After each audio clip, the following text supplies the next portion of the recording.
നമസ്കാരം മലയാളി വാർത്തയിലേക്ക് സ്വാഗതം. മുല്ലപ്പെരിയാർ അണക്കെട്ടിന്റെ സുരക്ഷ നിഷ്പക്ഷ സംഘത്തെ കൊണ്ട് അന്വേഷിപ്പിക്കണമെന്ന കേരളത്തിന്റെ ആവശ്യം തള്ളണമെന്ന് തമിഴ്നാട് സർക്കാർ സുപ്രീം കോടതിയിൽ ആവശ്യപ്പെട്ടു. സുപ്രീം കോടതിയിൽ നൽകിയ സത്യവാങ്മൂലത്തിലാണ് ഇക്കാര്യം ആവശ്യപ്പെട്ടത്. ഒരു രാജ്യാന്തര വിദഗ്ധ സമിതിയെ കൊണ്ട് വിശദമായ സുരക്ഷാ പരിശോധന നടത്തണമെന്നായിരുന്നു കേരളം നൽകിയ സത്യവാങ്മൂലത്തിൽ ആവശ്യപ്പെട്ടിരുന്നത്. കാലാവധി കഴിഞ്ഞ അണക്കെട്ടിന്റെ താഴെ പ്രദേശത്ത് താമസിക്കുന്ന 5 ലക്ഷത്തിലേറെ പേരുടെ സുരക്ഷയിൽ ആശങ്ക വ്യക്തമാക്കിയിരുന്നു കേരളം ആവശ്യം. നേരത്തെ സ്വതന്ത്ര സമിതിയുടെ പരിശോധന വേണമെന്ന് സുപ്രീം കോടതി നിർദ്ദേശിച്ചിരുന്നു. എന്നാൽ ഇത് തമിഴ്നാടിന്റെ മേൽനോട്ടത്തിൽ നടത്താൻ സമിതി തീരുമാനിച്ചു. ഇതിനെതിരെ ഹർജിക്കാരനായ ജോ ജേക്കബ് സമർപ്പിച്ച ഹർജിയെ പിന്തുണച്ചാണ് കേരളത്തിന്റെ സത്യവാങ്മൂലം.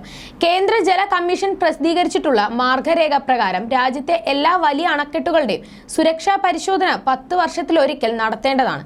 എന്നാൽ മുല്ലപ്പെരിയാർ അണക്കെട്ടിന്റെ സുരക്ഷാ പരിശോധന ഏറ്റവും ഒടുവിൽ നടന്നത് 2010-2011 കാലഘട്ടത്തിൽ ാണെന്ന് സുപ്രീം കോടതിയിൽ ഫയൽ ചെയ്ത അപേക്ഷയിൽ വ്യക്തമാക്കിയിട്ടുണ്ട്.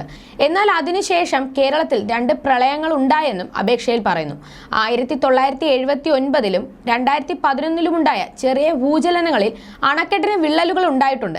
അണക്കെട്ടിന് ഘടനാപരമായ ബലക്ഷയമുണ്ടെന്നും തകർച്ചാ സാധ്യത തള്ളിക്കളയാനാകില്ലെന്നും ഐക്യരാഷ്ട്ര സംഘടന യൂണിവേഴ്സിറ്റി റിപ്പോർട്ടിൽ വ്യക്തമാക്കിയിട്ടുണ്ടെന്നും അപേക്ഷയിൽ ചൂണ്ടിക്കാട്ടിയിട്ടുണ്ട്.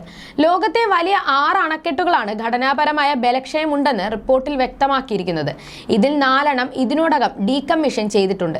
മുല്ലപ്പെരിയാർ അണക്കെട്ടും സിംബാബ്വേയിലെ മറ്റൊരു അണക്കെട്ടും മാത്രമാണ് ഇപ്പോഴും നിലനിൽക്കുന്നത് എന്നും അഭിഭാഷകൻ TGN നായർ മുഖേന ഫയൽ ചെയ്ത അപേക്ഷയിൽ വ്യക്തമാക്കിയിരുന്നു. ന്യൂയോർക്ക് ടൈംസ് പുറത്തുവിട്ട റിപ്പോർട്ട് അനുസരിച്ചാണ് മുല്ലപ്പെരിയാർ അണക്കെട്ട് ഭൂകമ്പ ബാധിത പ്രദേശത്താണ് സ്ഥിതി ചെയ്യുന്നത്. ഇന്ന് ലോകത്ത് നിലവിലുള്ളതിൽ ഏറ്റവും വലിയ ഭൂഗുരുത്വ അണക്കെട്ടാണ് മുല്ലപ്പെരിയാർ. നിർമ്മാണ കാലഘട്ടത്തിൽ ഇത് ലോകത്തിലെ ഏറ്റവും വലിയ അണക്കെട്ടായിരുന്നു.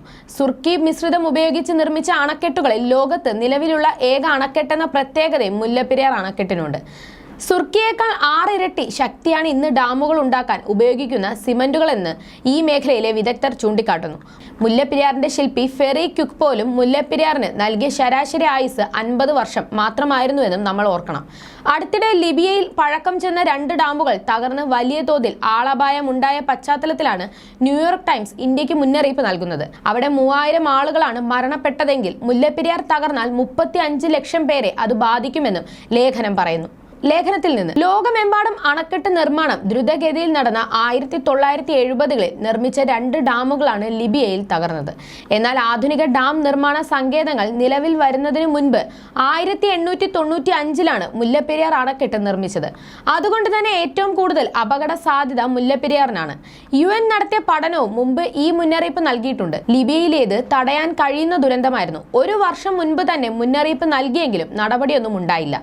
ലോകത്ത് നിരവധി അണക്കെട്ടുകൾ കാലാവസ്ഥാ വ്യതിയാനത്തിൽ വലിയ അപകടം നേരിടുന്നുണ്ട്. അവയിലേറെയും ഇന്ത്യയിലും ചൈനയിലുമാണ്. അതിൽ തന്നെ ഏറ്റവും അപകടകരമായ സ്ഥിതിയിലുള്ളതാണ് മുല്ലപ്പെരിയാർ അണക്കെട്ട്.